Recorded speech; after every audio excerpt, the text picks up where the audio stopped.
Hi everyone, my name is Julie. This is Keep Calm with Books and Coffee. I talk about books on this channel, mostly books about magic. If you want to hang around for that, you can subscribe down below. Today we're going to be doing 5-star predictions.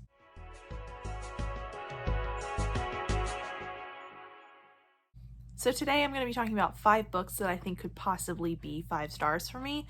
These are all guesses because really when you come to 5 stars, sometimes things surprise you and some things disappoint you. So I've only done this video once before and it was a long time ago and I don't even remember what I put on it and I have not gone back and looked. So we're going to start fresh and try and tackle these books hopefully this year.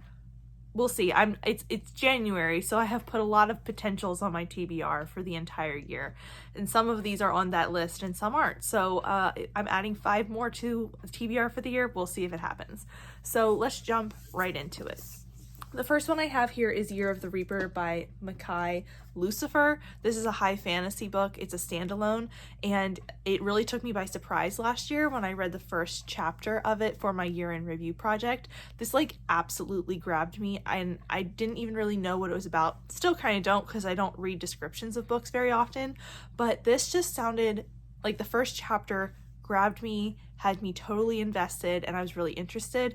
I've read a couple of standalone fantasies that take a long time to get you into the story and don't really impress me with that, but this totally made me want to read it immediately. So I'm really interested in getting to this ASAP. Number 2 is Belladon by Adeline Grace. I am so interested in this book.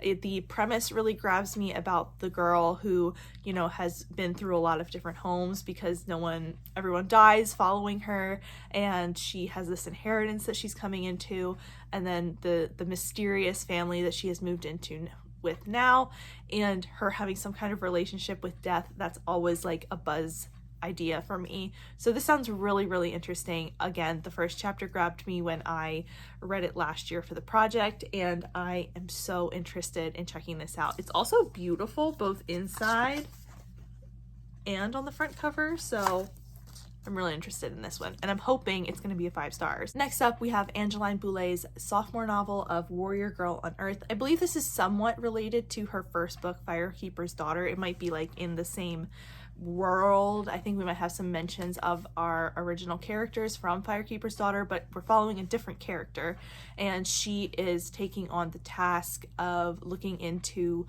the missing and murdered Indigenous women in her community, I believe, from what I understand from the description. And I loved Firekeeper's Daughter so much. It was heart-wrenching and beautifully written, and I absolutely loved it. And I'm really interested to see where we go in this novel as well. It seems like it's going to have a similar focus, and I can't wait to read it.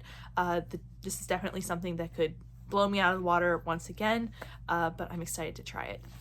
Then we have Her Country, How the Women of Country Music Busted Up the Old Boys Club by Marissa R. Moss.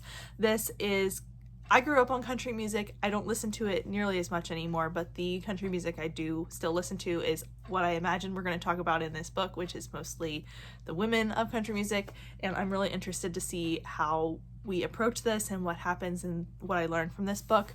I do rate my nonfiction, especially ones that aren't biographies. Sometimes it's about the content, it's also about the structure and the research and everything that goes into it and how much I enjoyed it. So this will probably get a rating, and I'm really interested to see how this goes. Then the last one I have here is Starling House by Alex E. Harrow.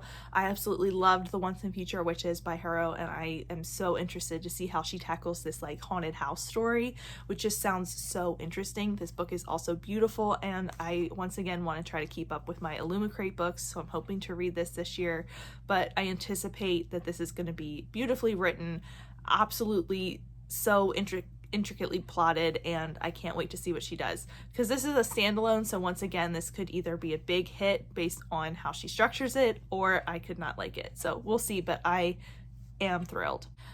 But those are 5 books I'm really hoping are going to be 5 stars for me. I will do my absolute best to read these this year, but you never know how that's going to go. But if you have any thoughts or feelings or want to share anything about the books that I talked about today, you can do so down below. If you want to let me know you were here but you don't have anything you want to chat about, you can always leave me a flower emoji, since a bunch of these had flowers on the cover this time. But that's it for me today. Thank you so much for watching, and I will see you next time. Bye!